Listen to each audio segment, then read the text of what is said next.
চিত্রনায়ক সালমান শাহ হত্যা মামলার আসামিদের দেশ ছেড়ে পালানো ঠেকাতে ইমিগ্রেশনে চিঠি দিয়েছে পুলিশ। রমনা থানার ভারপ্রাপ্ত কর্মকর্তা গোলাম ফারুক জানান, ইমিগ্রেশনের জবাব পেলে জানা যাবে কতজন দেশে আছেন। আর বিদেশে কারা কোন দেশে অবস্থান করছেন এটিও তখন আর অজানা থাকবে না। আর যেসব আসামি দেশে, শীঘ্রই তাদের গ্রেপ্তারও করা হবে। ন্যায় বিচারের আশায় ফের বুক বেঁধেছেন সালমান শাহর মা নীলা চৌধুরী।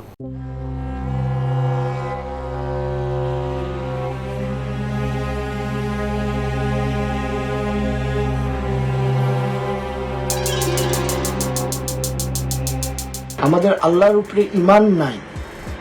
আমরা হাসবি আল্লাহু লা ইলাহা ইল্লাহু আলাইহি তাওয়াক্কালতু ওয়া হুয়া রাব্বুল আরশিল আযীম, এই কথার উপরে আমরা বিশ্বাস করি না। বাংলা চলচ্চিত্রের খ্যাতনামা নায়ক সালমান শাহ মারা গিয়েছেন আজ থেকে ৩০ বছর আগে ১৯৯৬ সালের ৬ সেপ্টেম্বর।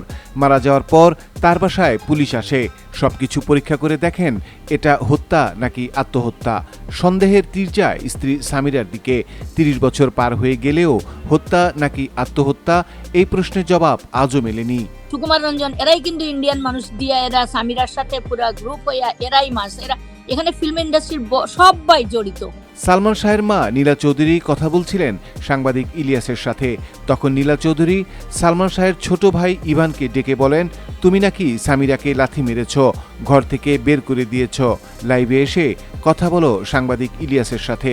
তুমি নাকি সামিরাকে লাথি দিয়ে বের করে দিছো ঘর থেকে, জুতাও নিতে দাও নাই, ও ইন্টারভিউতে বলছে। বলো তুমি কি করছিলে ওই দিন ঘটনাটা। সালমানের ছোট ভাই ইভান বলেন, আমি তখন অনেক ছোট। সামিরা তার দলবল নিয়ে বলেছিল সবাই ওকে ধরো। সামিরাকে ঘর থেকে বের করে দেয়া, লাথি মারার কোনো প্রশ্নই ওঠে না। তুমি নাকি সামিরাকে লাথি দিয়ে বের করে দিছো ঘর থেকে, জুতাও নিতে দাও নাই, ও ইন্টারভিউতে বলছে। বলো তুমি কি করছিলে ওই দিন ঘটনাটা, একটু বলো, তাড়াতাড়ি বলো। আসসালামু আলাইকুম যারাই শুনছেন আজকে আমার এই প্রথমেতে ইলিয়াস ভাইকে আসসালামু আলাইকুম, আশা করি ভালো আছেন ভাই। আসলে সামিরা যে কথাটা বলেছে আমি তার সাথে একমত এক জায়গায়, যে একজন আল্লাহ আছেন, উনি সবকিছু দেখছেন। আমরা আল্লাহকে ভয় পাই, এবং আমি যতটুকুই আমি ইসলাম এবং হাদিস সম্বন্ধে জানি, যারা মিথ্যা কথা বলেন তাদের জন্য অনেক কঠিন শাস্তি একটা আছে। তো আমি তাকে টান দিয়ে সে যেটা বললো যে ঘর থেকে বের করে দিছি, বা স্যান্ডেলও তার পায়ে ছিল না, তাকে ইয়ে করে দিছি। আমি আসলেও সামিরাকে কিন্তু আমার মাকে যেরকম ভালোবাসি, তো সামিরাকেও সেরকমই আমি পছন্দ এবং ভালোবাসতাম, মায়ের মতনই আমি শ্রেয় করতাম। কিন্তু সেদিনকার আমার যেই অভিজ্ঞতা, সেই অভিজ্ঞতার কারণে আমি তাকে মানে অনেক কিছুই তার কাছে আমার প্রশ্ন, যে আমার মা কিন্তু জানতো না, যে বা বাবাও জানতো না যে ইমন ভাইয়া হসপিটালে যখন ছিল, যে আমি সেই বাসায় আমার বন্ধুকে নিয়ে গেলাম। তারা সামিরা আমার রুমে এসে, আমি খালি সামিরাকে জিজ্ঞেস করলাম যে ভাবি কি হয়েছে, আমাকে একটু বলো। তো সে আমার পায়ে ধরে মাপ চাইলো, বললো ভাইয়া আমি কিচ্ছু জানি না। এই শব্দটাই সে ব্যবহার করলো। তারপরে রুম থেকে বের হয়ে চলে গেল দৌড়ে। তারপরে তো আমি ঘর থেকে বের হয়ে দেখি পুরো বাসাটা খালি। আমার বন্ধুকে বললাম চলো আমরা যাই, এখান থেকে তালা মেরে নেমে যাই। আমার সামিরার কাছে একটাই প্রশ্ন, যখন আমি লিফটে নামতেছিলাম, লিফট মনে হয় 8 তলায় আসার পরে লিফটটা হঠাৎ থেমে গেল। তো আমি দেখলাম সামিরা আরো 4-5 জন লোক তার সাথে, আর বলতেছে এই তো ওরা, ধরো। আমার প্রশ্ন সামিরাকে, আমি জানি না আখেরাতকে তুমি কতটুক ভয় পাও, বা কবরকে তুমি মৃত্যুকে কতটুক ভয় পাও। আমি অসম্ভব ভয় পাই।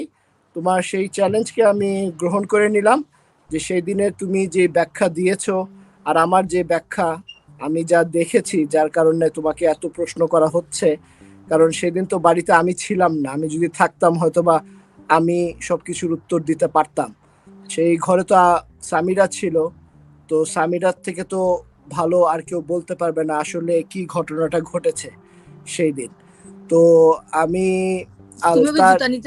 না জুতা, আল্লাহ তো একজন আছে, আমাদের তোমাকে নিচে আটকানো হইলো। তারপরে বলা হইলো যে একজন আমাকে বলে দিল যে ভাইয়া আপনি এখান থেকে পালান।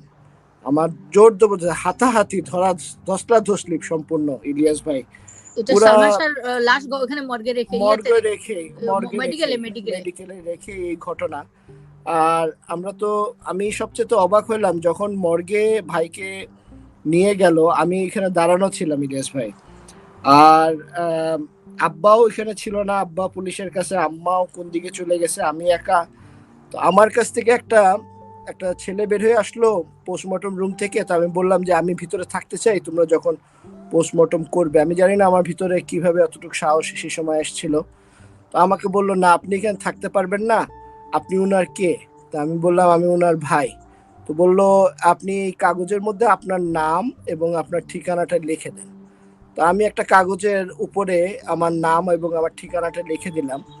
পরে আমি যখন এই ইনভেস্টিগেশনটা চলাকালীন পরে ওই সময় দেখলাম যে সেটা বলে পুলিশের সুরথাল ছিল, সেই সুরথালের মধ্যে বলে আমি আমার নাম এবং আমার ঠিকানাটা লিখেছিলাম যে আমি মেনে নিচ্ছি যে আমার ভাইয়ের পোস্টমর্টমে এই তারা দেখেছি, আমি সাক্ষী হিসাবে।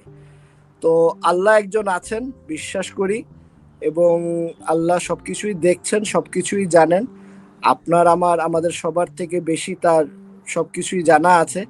হাসর একদিন হবে, এটা আমরা বিশ্বাস করি, এবং কারো চুল পরিমাণ কিছু কারো কাছে কেউ লুকায় রাখতে পারবে না, সেটাও আমি বিশ্বাস করি। তো সেই উসিলায় আজকে এই 6 সেপ্টেম্বর আমাদের কাছে, 6 সেপ্টেম্বর যখনই আসে তখনই ওই স্মৃতিগুলা এত মানে দৃশ্যমান হয়ে উঠে সামনে। আমার ভাইটাকে আমার ভাই তো অসম্ভব, আমি ওকে অসম্ভব ভালোবাসতাম, এখনো বাসি, প্রতিদিনই আমি তার কথা চিন্তা করি। আজকে সকালেও তার জন্য দোয়া করেছি। তো আমার ভাইকে যখন আমি গোসল করাইলাম, আমার এই স্মৃতিগুলা, এই 6 সেপ্টেম্বরের স্মৃতিগুলা আমার জন্য প্রতিদিনই হয় আমার জন্য ভোলাটা খুব কষ্টকর হয়ে দাঁড়ায়। তো আমি সবাইকেই বলবো যে আপনারা যারাই যেখানে আছেন, যারাই ইয়ে করছেন, সবাই শুধু একটা কথাই আল্লাহর কাছে বলেন যে আল্লাহ যেন এটার বিচার করে। আমাদের হাতে হয়তোবা সেই ধন বা কোনো পাওয়ার কিছুই হয়তোবা আল্লাহ নাই, তো সেটা তো আমরা খুশি। আল্লাহ যেটা ভালো মনে করেছেন আমাদের জন্য সেটাই হয়েছে। আমার ভাই একটা অনেক ভালো জায়গায় আছে, সেটা আমার বিশ্বাস। এই দুনিয়ার এই আযাবের থেকে অনেক ভালো একটা জায়গায় আছে।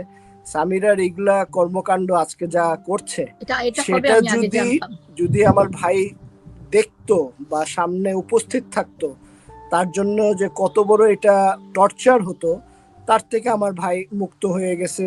সেটার জন্য আমরা এখনো দুনিয়ায় যারা আছি, আমরা হয়তো বা এটা জ্বলতেছি, এটা যে ভুগতেছি, কিন্তু সে একজন ভালো মানুষ ছিল, তাকে আল্লাহ সসম্মানে সেভাবেই নিয়ে গেছেন। আমি সবার কাছে একটা বাচ্চা যাওয়া, সেটা তো অনেক সম্মানের। এবং